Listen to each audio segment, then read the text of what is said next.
Hi, everybody. Hi. I'm trying to let you all in as fast as I can. I'm sorry I'm late. Hello, hello. Unmute yourself. Say hi. Hello. How's everybody doing today? Hello. Hi. Happy Wednesday. Happy Wednesday. Tomorrow should be rather interesting. Did everybody get the invite for tomorrow? Oh, that's right. Oh. Ah. Yeah, you're right. You're right. You're right. You're right. I'm sorry.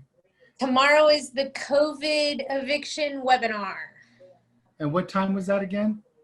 11 a.m. It's on Fast Eviction Services website. You can sign up right there, or you can sign up through Widget's Way, but you do need to pre-register. We are down to the last 20 spots available. So we're capping it out at a certain amount. If it's something you want to do, make sure you sign up for it. Thank you for the reminder. Hey, no problem.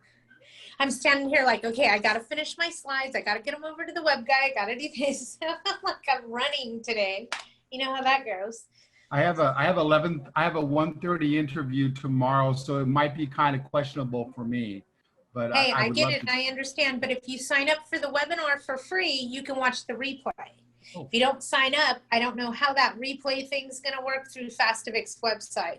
But I'll be honest with you guys, it's going to tell you stop going after the money and go after the drama. The drama is where you got more teeth right now, not on the money.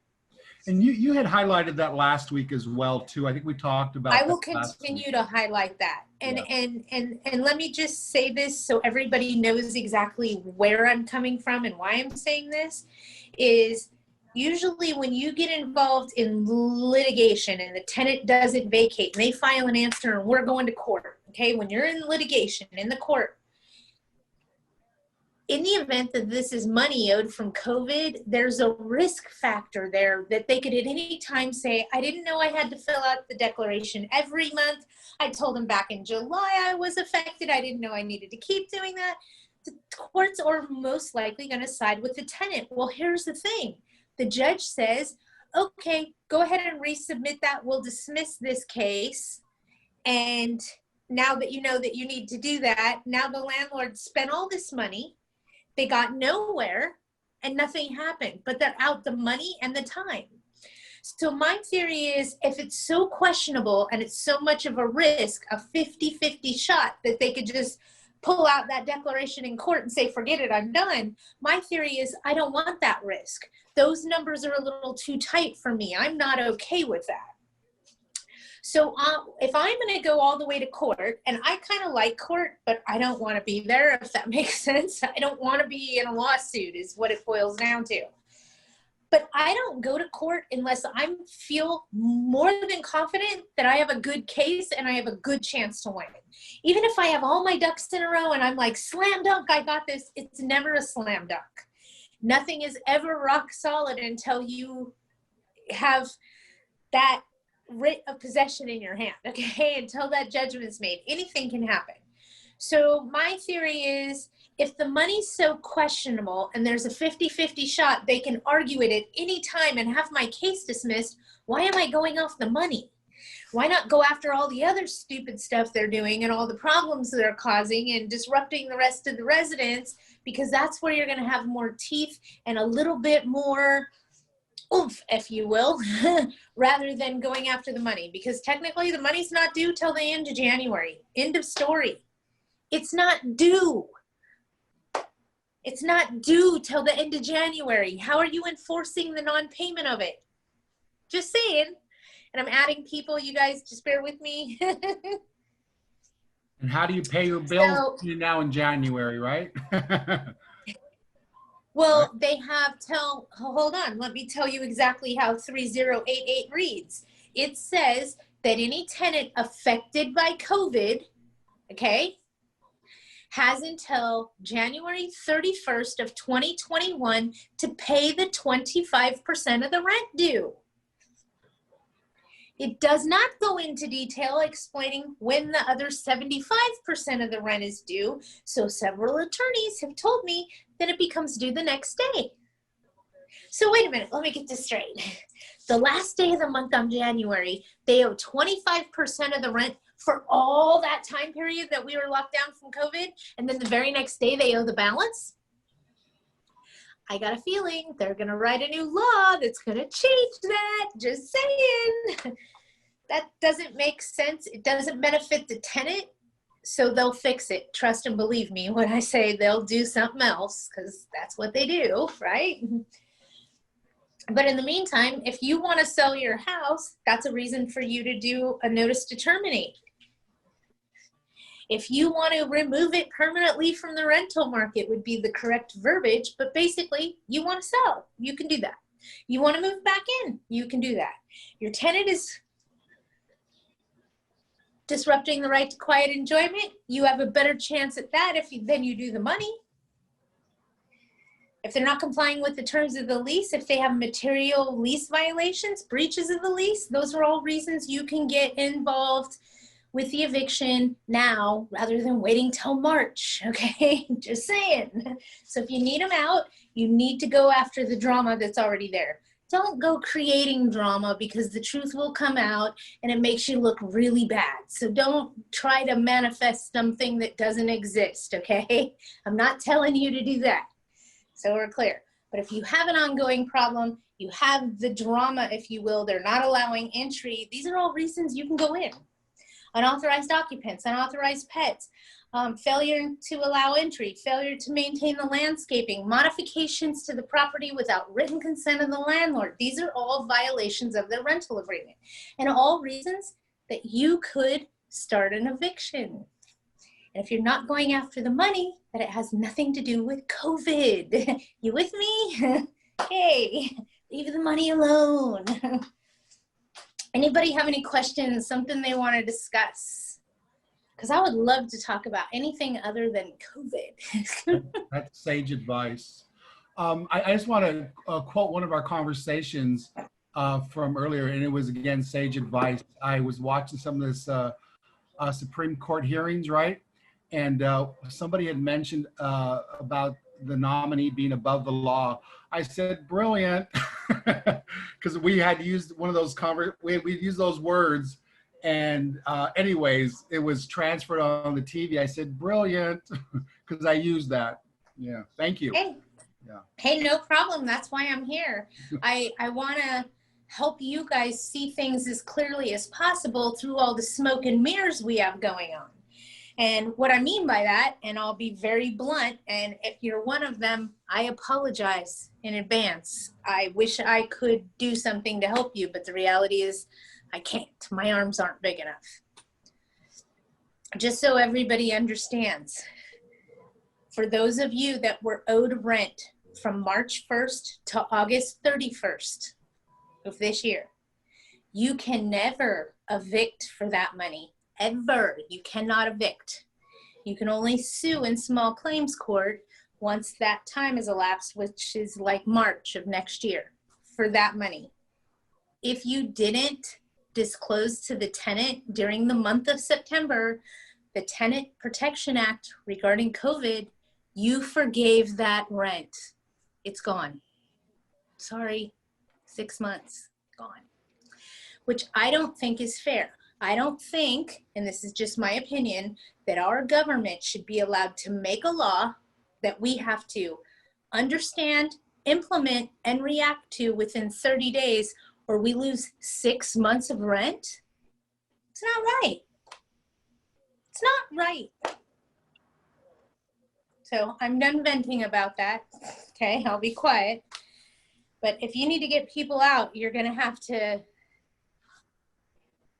do it the hard way. And when I say it that way, please forgive me, but listen to what I'm saying. For the last 20 years, every time you've called your legal counsel and told them the long drawn out story of what your tenant's doing to you, they always asked you the same question. Your attorney always asked you, but are they paying the rent? Because non-payment of rent is the easiest way to get them out in the state of California. So let's ignore the drama and let's ignore the story and all the other crap they're doing and just go after the money, because it's the easiest way. Okay? Times have changed, folks. The easy way is no longer there. Okay? The hard way is the only way we have. right now that has more teeth than a 50-50 shot. So the drama, the material lease violations, the story, the right to reclaim, I'm sorry, right to quiet enjoyment, all of those things have more teeth than them not paying. So just keep that in mind. I am teaching a class next week for everybody. Yay! So for all of my paid members, it is free. And for my non-paying members, I'm going to charge like 10 bucks. Not a big deal. But next Thursday, we're teaching a class called Paving the Road to Eviction. Okay? So what this class is geared on, just so everybody understands, and this is next Thursday, and you'll probably be getting an email blast about it. It's paving the road to eviction. What we're going to go over is the process and procedures of doing those covenant notices. When to do a covenant notice, how to do the covenant notice, what information needs to be on the covenant notice for it to have enough teeth for the attorney to be able to get you possession under a government order to shelter in place. Okay, so what we're doing is we're building the basis of a case for you to present it to your attorney when it's time to start the process. Nothing more, nothing less. So I'm teaching you how to fill out the notices, what information needs to be on the notices, what you don't want to put on the notice, okay? That's going to be next Thursday, and it's called Paving the Way to Eviction Court or something along those lines. But it's all about how to do those covenant notices, how to do that cure or quit, how to do the quit after the cure or quit, how to have the right verbiage in there so that you don't have to pay the attorney to fill out the notices for you. You can actually go ahead and do those, save yourself some money, and then just file the eviction with your legal counsel. So we're doing that next Thursday. You guys should all get an email blast. It is called Paving the Way to Evictions or something like that. Paving the Road to an Eviction, I think is what I called it. Something along those lines, you guys. Come on, work with me. And then tomorrow, Fast Evict, we're doing the big COVID evictions, what we can and can't do, and which directions we need to have our heads on, and which area we need to focus on. And a lot of it's going to be about those notices. But I won't be teaching you tomorrow how to fill those out, what verbiage it needs. That's going to be next week here, right here after Widget's Way. I believe on Thursday I'm doing that one. Anybody have any questions about anything they want to discuss? Things they need answered? Fast Eviction's big webinar tomorrow. It is free to sign up. Limited space at this point, and we have lots of giveaways for that too. So should be a lot of fun. Trip to Hawaii? No, I think I'm doing a Kate Spade purse, a men's Coach wallet. I got all kinds of goodies to give away. I'm teasing. If we're going to Hawaii, I want to go. I won. I'm the winner. Win-win. Okay, hold on. Let me see what this is. If a tenant is paying more than their monthly rent now during the transitional time frame, can we apply that overage payment to the protected time frame? Absolutely. So here's how we apply rents. All incoming rents are applied to the balance that's the furthest back there. So the most current balance is where those new payments come in. So if you were to pay me right now, for the month of October's rent, and you owed me May, June, and July, October's rent incoming for me would be applied to May's rent, and you still owe October. It goes to the most previous balance first. It doesn't matter which way you do your books. That's the way corporate America addresses it. As long as you stick with that program. You can't change it and say, well, for this tenant, I left it on the books. I did this, I did that. Why don't we go back to the why? And I'll help you understand why we put it more towards the longest previous balance owed, okay? So if they owe May, June, July, and October, and they give me $1,000 for the month of October for the rent, I'm going to apply that to May.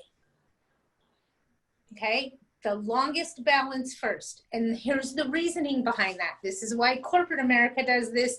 This is why your management companies do it this way. And if you do it this way too, it'll all make sense to you.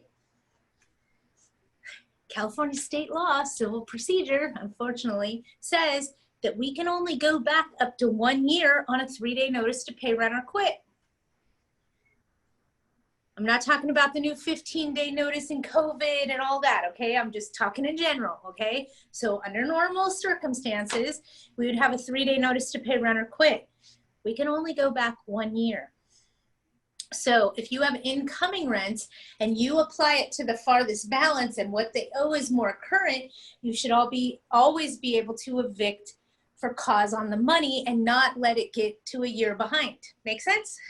So that's why we apply all incoming payments to the furthest owed balance out. That way what is still owed is current and not a year old, 5 years old, etc. They're still trying to pay me the March rent from 1944. No. It's most current balance. So if you apply that way and keep it that way, it keeps your books and records up a little bit easier. And also you're able to put all that's owed on a 3-day notice to pay rent or quit, because technically they did not pay me October. It was applied to the balance owed in May. See how that worked? So you can do that. By all means, it's the easier way to do that, is apply it to the longest outstanding balance, whatever's incoming. And courts are recognizing that. They do recognize that, and it seems to work a little bit better. Anybody else have a question? And I hope I get to see all you guys tomorrow in the Fastovic webinar. Anybody got anything for me? Oh, okay, here we go. I just have a general comment. They were talking about this yes and no on 21 again, and they sure put a twist on that too, you know, how corporate America's taking over California, this yes and no thing. Quite interesting. Well, I could give you my own opinion on it, and all of you will go, oh yeah, that makes sense. Because you know me, say it as simple as you can, right? So here's my theory. The reality is they keep implementing all these rent control initiatives, and they're trying to implement City of Los Angeles rules and guidelines across the state. Well, it works for City of Los Angeles. It's not going to work for Orange County or Bakersfield or Sacramento. I get it, but hear me out, please. And let's talk about this. In the event that they continue to apply all of these restrictions on independent owners, those of us mom and pops that may be looking for our exit strategy of this industry, in other words, we're ready to retire, we're done, we don't want to manage property anymore, we're most likely going to list those as, I'm choosing my words carefully, give me a second. With all of these new rules, regulations, restrictions, COVID, we're forced to give them a loan for a year. I mean, all these rules that the municipalities and the governments are putting it on us, a lot of the mom and pops are choosing to get out of the industry. It's okay, I get it, I understand. Some of them are investing in other states that don't have as many restrictions as California. I get it. And I'm not trying to tell you, take your money and run. I'm just throwing you out an example. Okay? Please listen to me, because it may make sense to you. So all these mom and pops are trying to get rid of their properties. With this new COVID thing and paying back all the rent, not until next year, we may have a lot of mom and pops lose their properties to foreclosure before we can get them evicted. They're most likely going to be foreclosed on, unfortunately. We know the real estate market is due for a crash. I mean, now we have the COVID pandemic going on. I mean, we have all these things driving us to not the best real estate market, but right now it's holding real good. The reality is, when it crashes, when it dies, because it's a matter of when, not if, right? Who's going to buy all those investment homes? Do you think it's going to be more mom and pops, or do you think it's going to be corporate America? Because those mom and pops, we already know the rules. We know what we're getting into. We may buy more investments, but more than likely, we're looking at investors in corporate America coming and purchasing these properties and continuing on with the rental business. because with all these restrictions, it's pushing so many mom and pops out of the industry. With that being said, if you're a tenant and you don't meet corporate America's criteria to rent, it's the mom and pops that say, I'll work with you on the deposit. You can make me 2 payments for this. We can make your rent due on 2 different days of where you pay half on this day and half on this. It's the mom and pops that go bend over backwards to make things work for tenants that don't qualify to corporate America's guidelines. So my question becomes, when the government runs all the mom and pops out of here, who's going to rent to all those? Where are all those people going to live that don't qualify with corporate America's guidelines?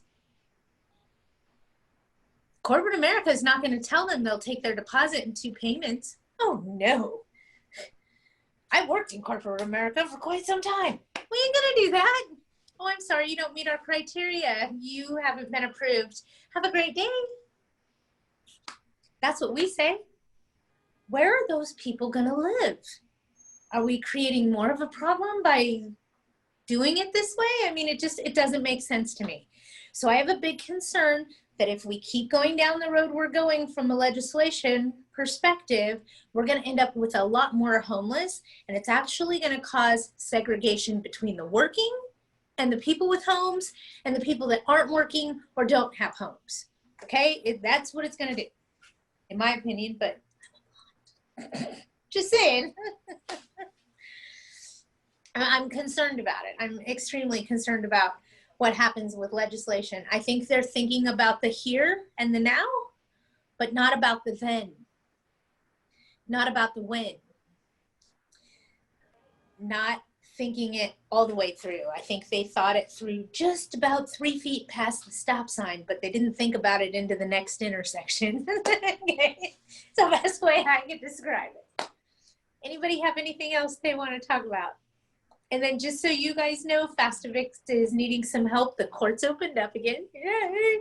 So they called me and asked me if I would come help them for a little while. So just so you know, if you need me, I am back at Fast Evict temporarily, just to help them get their flow back, just because the floodgates have opened, folks. And they're trying to keep up now. And so that you understand entirely, let me paint this picture for you. On October 5th, all municipalities open for business, right? The courts are open. Yeah, yeah. On October 7th, the Judicial Council changed the process and procedure of which you file an eviction. Wait, what? So on the 5th of the month, they opened, and your legal counsel, your law firm, started filing cases like crazy. And on Tuesday, they changed the rules on how they did that. So all those cases they filed got rejected, sent back to them, and they get to start over. All I'm saying is, you're not the only one jumping through loopholes with the new laws that are coming out. Because as those new laws are coming out, the court system is changing the way they do their process and procedure. So your legal counsel is having to jump through hoops you couldn't even begin to imagine. Now to file an eviction, it requires a 4-page detailed cover sheet that's similar to the complaint. 4-page cover sheet on the front of an eviction, or the court will reject it. It's ridiculous, but it is what it is, and we have to follow that process and procedure. So just know we're not the only ones getting yanked this way, pulled that way, thrown over here. Your legal counsel's going through it too. I mean, and they wouldn't announce to us, the Judicial Council changed their process and procedure, because quite frankly, it doesn't affect us that much. And it doesn't bother us, you know, but in a law firm, that's a huge deal. It's like, everybody stop, everybody freeze. We have to reboot, reload, and find out how we're going to make this work. So don't get too frustrated with them at the beginning. Just like I said, they're changing the way that that court cases are filed. Simply said, they changed the way that we can file a court case. They're making it more difficult. Go figure. So hang in there. Bear with your legal counsel. I know that everybody's trying to hold on right now, and hold on, because those are the people that are going to be standing right next to you when you're in a legal battle. We need them. We may not like them sometimes. We may not like the answer they give us, but the reality is we need them. Sometimes we want them, but for the most part, we need them. All right, anybody have anything they want to talk about? Any questions? Otherwise, I'm doing that big webinar tomorrow with Fast Eviction Service. Yay, I'm excited about that. And you know me, I'm not going to sugarcoat anything. So if I got something to say, I'm going to say it. Yeah, that should be interesting. And then next week, don't forget, next week we have the paving the way to eviction. Okay, what's your question? Yeah, Patty, nowadays is 15 days notice to pay rent or quit required? Okay. Yes. So let me just, anything that has to do with money is a 15-day notice. And the reason I say anything is it's now a 15-day notice to pay rent or quit with the declaration and a copy of the Tenant Protection Act, okay? And here's my thing. That rent money that's due isn't due until January of next year. We need to document it, but we can't enforce the collection of it. Because of COVID, that money may not even be due right now. So if your tenant's doing something wrong, we want to go that direction rather than the money. The money used to be the easy way. Now the money is the hard way. Okay? So going after them for cause is easier. Material violation of the lease contract, unauthorized occupants, unauthorized pets, failure to allow entry. I mean, these are all reasons that you could do an eviction based on them not following the rules, and you could get the eviction faster. In other words, as nicely as I could say this, let the money go and go after the drama. Now, for late fees or other monies owed during COVID, all monies have to be put on a 15-day notice. So they also have a 15-day cure or quit notice, curable breach of covenant, tomato, same thing. But it's a 15-day notice for late fees, unpaid water bills, anything that has to do with money. So anything that's money now uses a 15-day notice. You can still use your 3-day curable breach of covenant for non-monetary issues. Example in simple English. Tenants failing to allow entry with a 24-hour notice to enter. They won't let you in. You can serve them a 3-day cure or quit notice to comply with them not allowing entry. Serve a new 24-hour notice. If they still won't let you in on that 24-hour notice, you can do a 3-day notice to quit behind them, and then talk to your legal counsel about starting the legal process in the eviction. Leave the money alone. The money's not due until January of next year, and it's not enforceable until February of next year. So if you need them out and they're breaking the rules or causing a nuisance at your community, you want to let the money go and go after the drama. I know it takes a couple more steps to do that process and procedure. That's why it was so easy just to go after the money, because it was one step. One 3-day notice, you're done, okay? Now we have to build that case going forward. So although we have to work a little bit harder, we need to be smarter about it. Let the money go after the drama. So just to make sure they have until January 31st to pay a quarter of the rent due for these past 6 months, pretty much. And going forward. Fine. March, April, May, June, July, August, September, October, November, December, January. None of it is due until January 31st of next year. Then they owe 25% at that point. The very next day, they owe the other 75%. I can't do blowing my brains out with one hand, so. I mean, it's just ludicrous. How can they expect a landlord? Okay, how could they expect me? I'm a single mom. I have 3 kids. I learned very well how to rob from Peter to pay Paul to keep Tony and Jack off me. Okay, I'm just saying. How can they expect us to float a tenant for 12 months? How? Yeah, does this apply to LA County and LA City or even Orange County? State of California, sir. State of California. On LA County. Yes, So we're talking about AB 3088. It covers the entire state. So, oh, okay, so they can only pay 25% of rent till January 31st, 2021. Hold on. If they've been affected by COVID, and mind you, my grandson has to be homeschooled now for first grade, so grandma has to watch him sometimes. Therefore, I have been affected because I'm having to homeschool my grandson. Okay? I'm affected. That affected me. Now, because I've been affected, only 25% of the rent is due, and it has to be paid by January 31st of next year.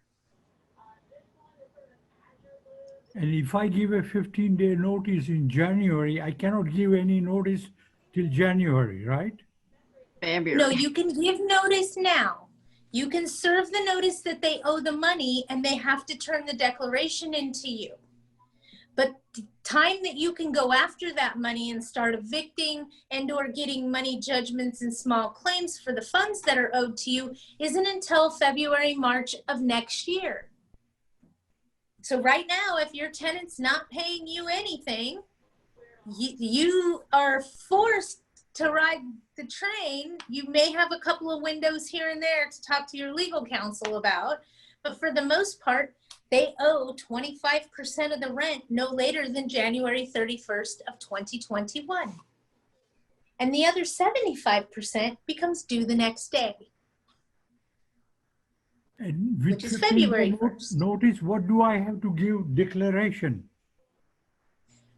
You have a 15-day notice requires a declaration. That's for the tenant to fill out and send back to you on how they were affected.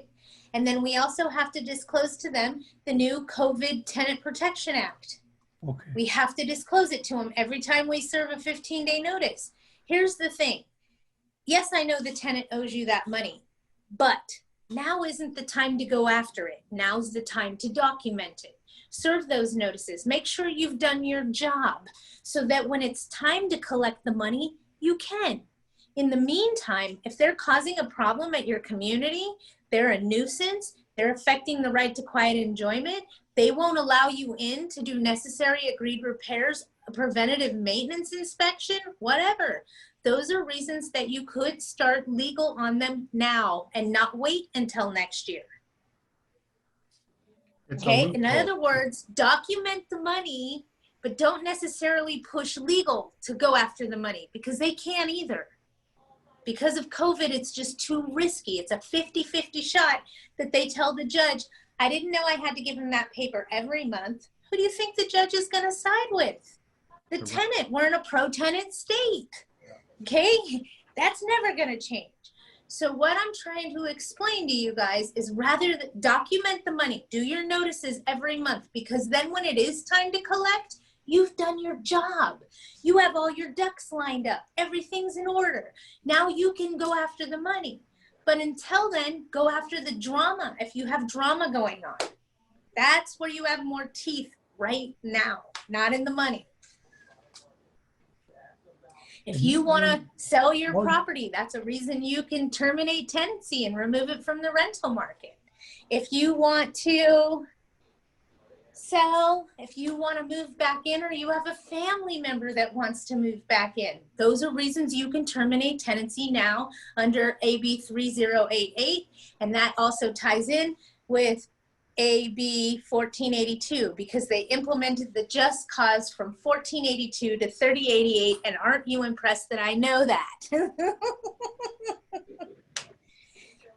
47-page assembly bill. You have 30 days to understand it. Okay, hold on. I see a question coming in from Lynn. Hang on. I'm not good at getting to these. The tenant returns a signed declaration. Do you then give them another 15-day notice in November, December? Absolutely. Document the money. Do your job. So what I'm being asked is if the tenant signs a declaration and turns it back to you, and let's give an example for the month of September. Now October's owed. Do another declaration, do another right of what their rights are, and another 15-day notice. You're required to do your job. You may not be enforcing the fact that they're not doing their job by actually paying you, but you need to do your job. If they don't return a declaration, you do have the opportunity to go ahead and file the eviction and let the judge decide whether or not they've been affected. But what's going to happen is most likely the tenant's going to say, well, I filled out the declaration in the month of September. I didn't know I had to do it every month. The judge is most likely going to say, yes, you do have to do it every month. We'll give you another opportunity. Were you affected by COVID? All they have to say is yes. Okay, fill out the declaration and we'll dismiss your case. My theory is, why even go through the court process? It's too risky. It's too much money. Time and money, two most expensive things in this business. If I'm going to go to court, I want more than a 50-50 shot. Or it's not worth my time and it's not worth my money. Now, if I'm going after cause, in other words, they have made modifications to the property without written consent of the landlord. Example, they put up a video camera system without my knowledge, okay? Can you imagine if they put up a camera system? That would be most likely considered modifications to the property without written consent of the landlord. That's a violation of the lease. I could serve a 3-day curable breach of covenant and then a new notice to do a 24-hour inspection on that 3rd day. And in the event that they didn't remove that camera system and put my property back the way that it was, I could then serve them a 3-day notice to quit, contact my legal counsel, and start eviction. You guys, that took 7 days. 3-day, 24-hour, 3-day quit. It didn't take 15 days. Time and money. Get away from the money, okay? All we got working for us is time. So in the event that your tenants are creating a problem at your property, they're a nuisance, they're doing damage. I mean, the laundry list goes on, and you need to talk to your legal counsel. But if they are doing those things, you have more teeth there than you do going after the money. Anybody have anything else for me? Good stuff. Not $1 million bucks? I'll take the $1 million bucks. Come on, you guys. I do. We have a lease renewal that was sent out by error or was like a computer glitch. The tenant signed it. It was a significant rent reduction. I think it went from like $2,200 to $1,100 on the lease renewal. But of course, the dates and don't match because it was sent to the wrong tenant. Now the tenants are going with, of course, the lower and reduced amount. But we've notified them that it was a computer glitch. Hold on. Was their name on that paperwork, yes, on that new lease contract? And yes, on the lease renewal. Okay. And so they want to go ahead and that's the rent that they're paying. It's half the amount, a little bit less. And also, but they've sent me a letter because we sent them a notice letting them know, and if they're having COVID hardship, is if that's 25%. And they said, no, that they're not going through any hardship. And we don't know what. They put that in writing? They put that in writing.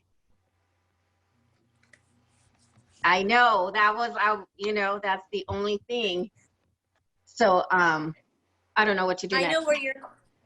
I know where your question's going. And I don't have an attorney in the office. I happen to be at Fast Eviction Service right now. And I don't have an attorney in the office.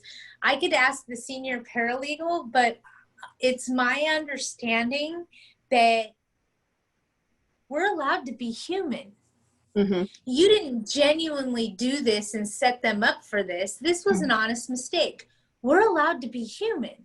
And the reality is, why would you discount their rent by half?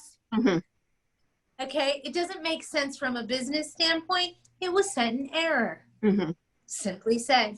So if it were me, I would have my legal counsel write a letter stating that that was an error. It is not going to be honored, nor will it be implemented. Okay. Yeah, and they can sign it until they're blue in the face, but if it's not a conformed copy, meaning you didn't sign it, that might be an issue for it to be enforceable in court. Was your copy signed? It is signed. So you signed your copy before you sent it out. Yes. Okay, note to you for the future. Don't sign anything until their signatures are on it. Okay. Okay, that's just me talking to you. Get them to sign it first, then you sign, always, okay? Think of it as a divorce paperwork, okay? Yeah, no, that's how the computer's You set want up. their signature first. Yeah, no, that's how the computer's set up. So we'll have to change that on our I end. got you. Just change your policy procedure because I had the same problem. Yardy would do that to me all the time. Okay. And Yeah. I'm like, and- no, Yeah. don't do that. Okay. But they did put it in writing. They sent me a letter saying that they're not going through any hardship at all. They're not going through any hardship, then why would they think that their rent would be reduced by half because of a technicality? So again, I would contact your legal counsel and ask them because I would have them write the response letter, not me. Perfect. And I'm being honest with you, I got a feeling that this isn't going to fly. You're going to be fine. Okay. So yeah, I'll send it But all that's over. just me telling you based on my own experience and Yeah, things that have happened we in were the letting past. Yeah, we were letting it ride till after possibly COVID and maybe even up until the lease expired and just serve them a 60-day prior to it expiring. But once I But got you the can't. letter saying that they're not having any hardship, I was like, okay, this should be good then. Yeah, and I would contact your legal counsel today and see if they Okay. want to react today. Is, hey, that was sent to you in error. You still owe this money. I mean, are you serving 3-day notices on the balance of rent owed, or you just haven't done anything because you're not sure what to do? Yeah, we hadn't done anything because we I got you. and so we were Just so kind you of guys floating all with it. know, that is the best answer ever. If you Yeah. don't know what to do or what to say, shut up. Yeah, so Okay? we were letting it Don't ride. try and to then make about it up on the that. fly. Once I got the letter, I was like, oh my gosh, I think we could do something. So, okay. Zip, zip. Yeah. Mhm. Yeah. And in the event you guys get in trouble, don't try to talk your way out of it. If you don't know what to do, be quiet. Tell them, let me talk to my legal counsel. I'll get back to you. Okay. It's very simple. Don't overstep your own shoes. Because that is when you trip and fall on your face in front of God and everybody, and it ain't pretty. So tread lightly, be careful. If you make a mistake, it happens. You guys, we're all human, okay? It does happen. It happens to me a lot. A lot. That's what you have your legal counsel there for. So let them figure out the details and how to fix that. But we're human. We're allowed to make errors. I mean, we're human. It is what it is. Perfect. We're not robots. Anybody have anything else for me? And please join us tomorrow for Fast Evict's website on COVID and evictions. We'll be talking mostly how we talked today about some of those challenges that we're seeing come about. And then next week, I'm doing a class on Thursday called Paving Your Road to Eviction. This is going to walk you through how to do a covenant notice properly, how to do a quit notice properly, what the process and procedure of the court is. That way, rather than you calling your attorney saying, I need this notice, and then they're telling you, okay, this one's a 3-day, then you got to do a 24-hour and reinspect, then you got to do another 3-day quit. This is you doing that work. This is you putting down the basis for the case and then handing it to the attorney, having them check it, make sure everything's good. Now you're in eviction court. So basically it's paving the road for you to get where you need to be. That's all. And I think you will find it very informative. Again, if you're doing a covenant notice, remember one thing. If it's not on the notice, it never happened. In other words, you can't say, well, they're doing this, they're doing this, they're doing this, but all you put on the notice is unauthorized occupants. When your attorney gets in court, all they can argue is the unauthorized occupants. They can't argue the modifications to the property or any of the other stuff that you didn't put on the notice. Okay? If it's not on the notice, it never happened. Simply said. So when it comes to writing those covenant notices, tell the story, tell the drama. If the tenant cussed you out and used the F-bomb, put the F-bomb on the notice because then the attorney can argue it. If it's not on the notice, it didn't happen. Tell the drama. I cringed the first time I put the F word on a legal document, because you shouldn't do that, right? Our parents raised us better. I mean, you just shouldn't. I am so glad I did it because it helped me. The attorney could argue it. She's being verbally assaulted. So there are things your legal counsel can do if you put the whole drama-infested BS story on that notice. And if it takes 5 pages to do it, so be it. Put it on there. Tell the story. So that's F as in fun, right? I'm sorry? That was F as in fun, right?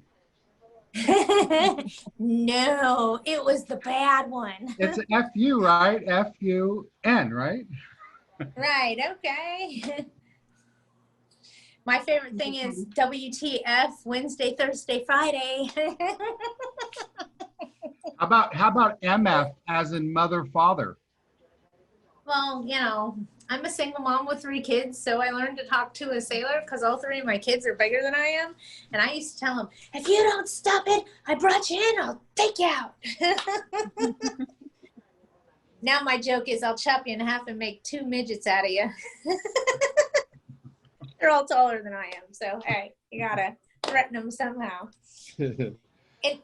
Anybody have anything else for me? Otherwise, I will see most of you tomorrow. Make sure you sign up on FastEvict's website so you have a better understanding of the shifting of the planetary alignment, because that's how I'm describing it. Because they have taken everything we've ever known, everything we've ever done, the whole business, and they smacked us sideways. And now we made a left-hand turn. We're going a whole different direction. Can you send an email for your tomorrow's seminar so that we can register and sign up? You can go right on FastEvict's website at fastevictionservice.com. It's on the front page. Says COVID. It's a free webinar for COVID evictions. I'll be teaching that tomorrow at 11. And I'll take live questions at the same time so that we can all interact with those things that are bothering us. 11 o'clock, yes, sir. 11 a.m. Okay. And you can go sign up right now on Fast Eviction's website. We only have a few spots left. So if you have somebody that wants to get in there, do it now. If I had to guess. Fasteviction.com? Fastevictionservice.com. When you go to the main page, at the very top of the page, it'll say COVID free webinar, COVID evictions. Click on that and then put in your information to sign up. Then they'll send you an email, and we'll be doing that tomorrow. Thank you guys. I love you guys. I hope you guys know that I couldn't do this without you, and I appreciate you all so much. Because of your questions and your problems, I'm able to build classes to educate other people as well. And I couldn't do that without all of you. So thank you for being you and asking me this stuff, because it doesn't help me just help you. It helps me help everyone. And that's what I'm after, is I want to help everybody. Thank you. All right. Thank you, you guys. I will see you next week if I don't see you tomorrow. Okay? Thank you. Bye. Bye, everybody. Stay safe. Bye. Okay. Bye-bye. Bye-bye.